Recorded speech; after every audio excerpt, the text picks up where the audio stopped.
Hackers interrupt a Zoom session with Delaware's Congresswoman and small business owners.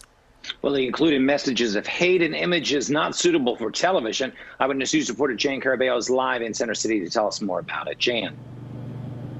Jim and Janelle, good morning. As you mentioned, this all happened on the popular Zoom app. With everyone staying home, or with many of us staying home due to this pandemic, it has become the go-to platform for video conferencing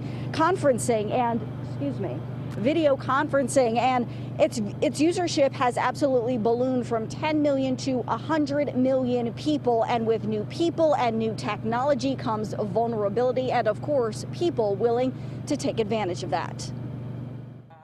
A Zoom video conference involving Delaware Congresswoman Lisa Blunt Rochester and the Delaware Legislative Black Caucus was hacked on Wednesday in what the Congresswoman is describing as a racist and sexist attack. My first reaction was not to be upset. My first reaction was that we will not let hate take us down. The hack started about 26 minutes into the conference call. A swastika, the N-word, and pornography appeared on the screen for all to see.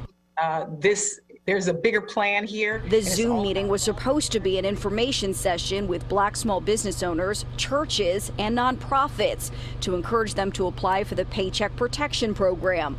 Blunt Rochester responded to the hack in a video posted on YouTube last night. To that person that was trying to destroy the positivity of what we were doing, getting that information out to those small businesses, you did not succeed. That meeting, though, is just the latest example of what's become known as Zoom bombing, when someone up to no good disrupts a video conference on the now wildly popular app.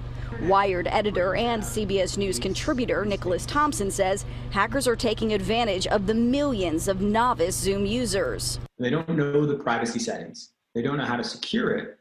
And so suddenly they're vulnerable to monsters who want to interrupt and insult them. Zoom founder and CEO Eric Yuan spoke to CBS News recently about the growing problem. He says his company wasn't prepared for the influx of first-time users who didn't know about password protection. I think this is a mistake and lesson learned. And Zoom actually released a new update last week. Using a password is now the default. There's also new encryption on the platform, but it's still unclear if the people in that Zoom meeting yesterday that was hacked were using the updated versions. We are reporting live in Center City, Philadelphia. Jan Carabeo, CBS 3 Eyewitness News. Back into you. Really disturbing there, Jan. All right, thank you.